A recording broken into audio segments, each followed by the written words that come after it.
Hey guys, what's going on? It's Rush Hour here. In this video, I'm going to be showing you survival mode on the new map Overwatch, and this is basically the first time that I tried playing survival mode on this map. I was kind of just curious how hard it is. Like, when you do the downloadable content maps in survival mode, it's kind of, they don't really give you a difficulty on the map, so I kind of just went in here testing out to see how hard it was. And I'm doing solo survival mode because I didn't have anyone on that had the downloadable content maps that wanted to play survival with me. So that being said, I actually only turned my recorder on at wave 14, and I don't think you guys would really mind that because the first 10 waves weren't very interesting, although there was a Juggernaut and an attack helicopter at wave 4. So this is a very hard difficulty map to do. I would say it's around hard or even insane. So basically right here, wave 14, there's 2 attack helicopters and ground troops on the ground. And I'm just basically going to be telling you guys some tips and tricks of how to reach wave 25 plus in this map. I'm not going to give away what round I got to, but it's in between 25 and 30. So basically I'm using 2 light machine guns. I'm using the MK36 and the MK46. The MK36 is a good machine gun. It's slower than the MK46, but it does a little bit more damage and it has a faster reload. The MK46, on the other hand, is good for taking out things like attack helicopters because you have a high rate of fire and you just get as many bullets in the attack helicopter as you can. Although the reload is a little bit slower, it's still good for taking down those choppers.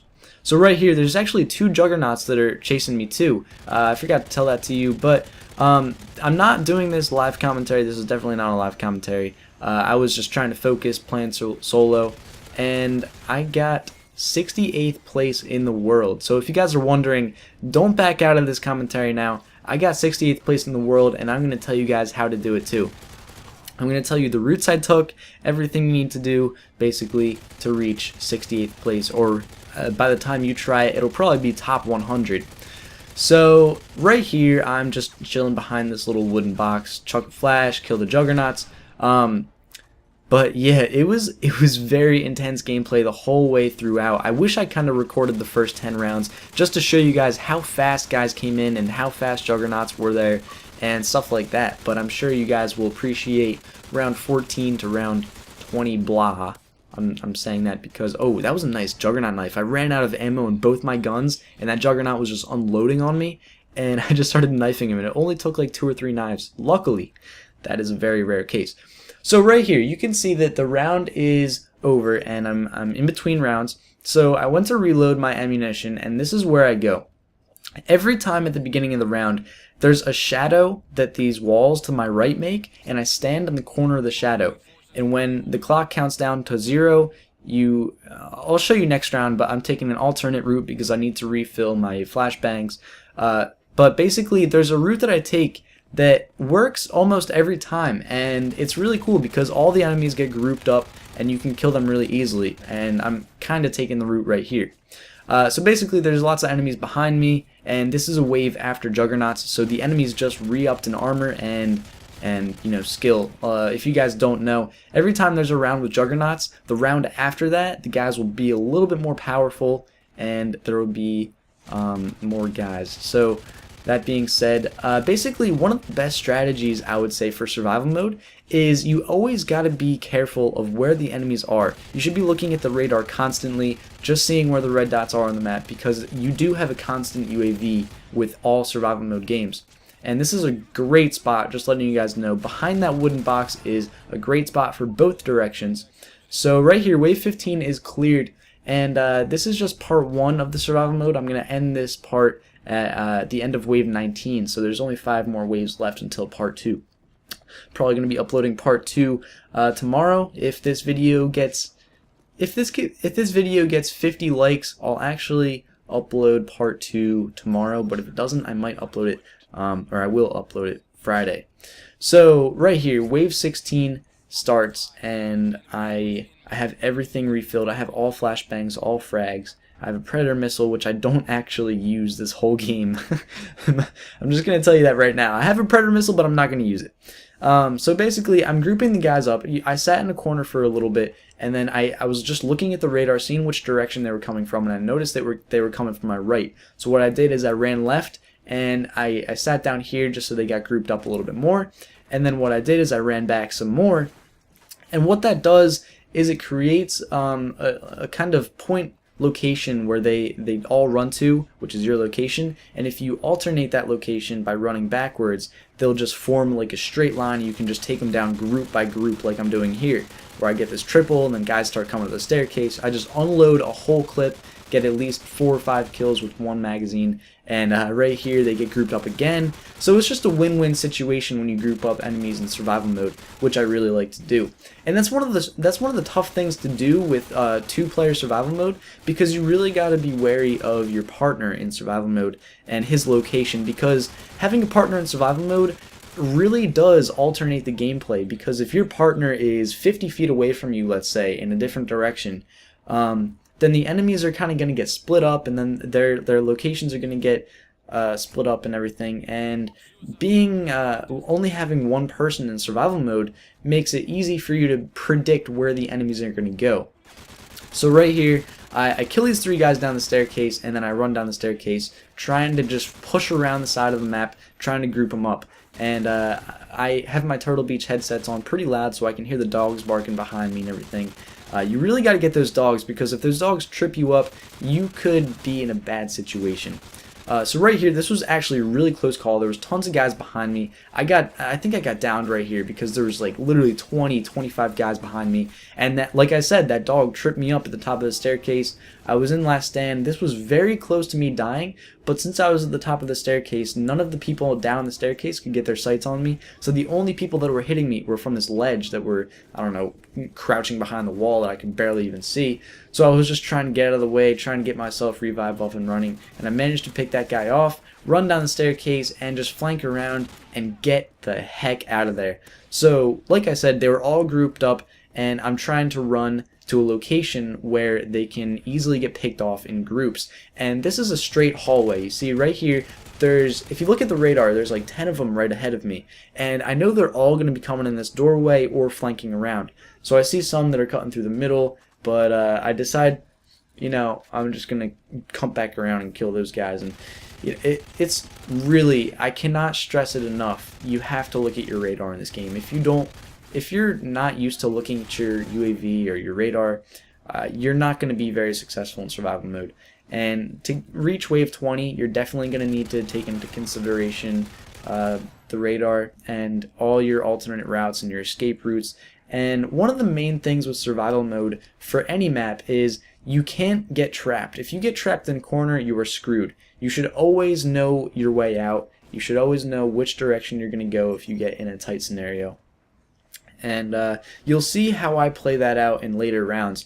But I just basically tried to be strategic in the survival mode, and it worked out pretty well. Getting 68th place worldwide is actually pretty good. Even though it's a new map, I'm still proud of being 68th worldwide. So this video is coming to an end, but just before this video ends, I want to show you guys the route I take. You can see the shadow on the ground. You sit on the corner of the shadow and you wait until 1, and then you just sprint up this staircase, turn left through the doorway, and then go straight through the other doorway. And then right when you go down the staircase, there should be 3 guys. This happens all the time. If you time it perfectly and take that route, this should happen 100% of the time. And then once you get down the staircase, there's almost always a dog following you, and you reach a couple guys here, and then once you pass these guys here, it's kind of, you have free reign to where you can go. All the guys are behind you, so now what you gotta do is you gotta run over here on this platform, sit behind this box, and just take everyone out. Do you see what I just did there? Look at the radar. You can see that there's 20 to 30. Every single guy in this survival mode wave is right in front of me, and I'm just chilling behind this box, just mowing guys down.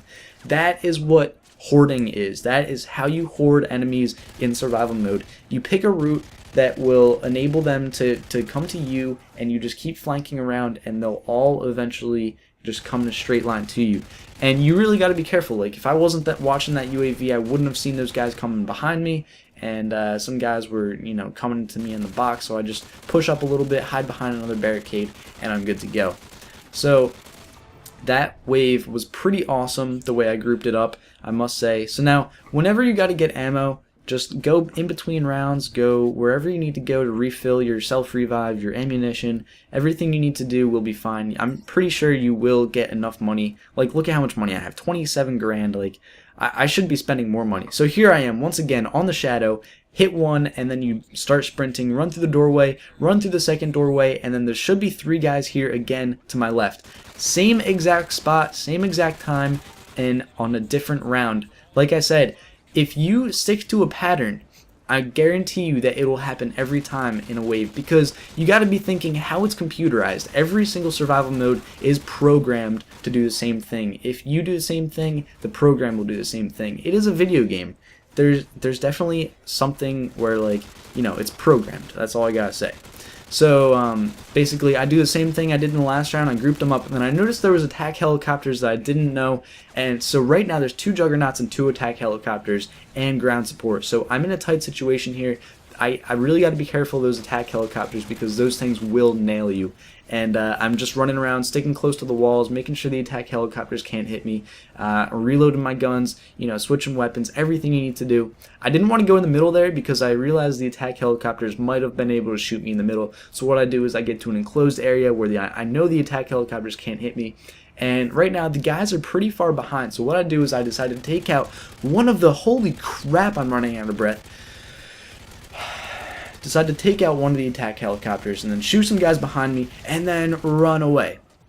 What that does is it creates, it gives you some more time, buys you some more time. And right here, the attack helicopter was directly above me. The attack helicopter cannot shoot you if you're right below it. That's a great tip for all survival mode gameplays. If you are directly below the attack helicopter, it cannot hit you. That is how I survived right there. And right here, I'm just dodging the helicopter. You know, I'm just gonna play it safely, move around, keep flanking. I can't let the juggernauts catch up to me, because if the juggernauts catch up to me and the attack helicopters above me, I will get screwed. So what I decided to do is just keep running away from the juggernauts and take down the attack helicopter. And then once I get this helicopter down, it's all juggernauts from here. So that's exactly what I do. I chuck a flash at one of them, start shooting the second one, and then once I run out of ammo in my gun, I just run or reload and then run up the staircase here. Just to avoid them, and then once I'm at the top of the staircase, chuck another flash down, stun both of them, and then unload. That was an intense commentary, guys. I hope you liked this part 1 of Wave 25 Plus of Overwatch. If you enjoyed it, please don't forget to rate this video, and if it does get 50 likes or more on this part 1, I will upload part 2 tomorrow, but if it doesn't reach 50 likes, I'll upload it on Friday. So that's it for this video, guys. Thanks for watching. I hope you enjoyed this video, and stay tuned for the recent videos. Peace. Hey guys, what's up? Here's the recent videos. On the left hand side of the screen, you can click the annotation on screen to view my clan operations are now available video. I talk about clan operations being available on Call of Duty Elite, and on the right side of the screen you can check out that video I made just for you guys of how to contact me easily. I talk about me and my Facebook and Twitter, and just a couple little things here and there. And if you guys want to, click that subscribe button up in the top right to be notified for more videos, and the links in the description are to my Facebook and Twitter. So thank you guys for watching, stay tuned for more videos, and I'll see you guys later. Peace.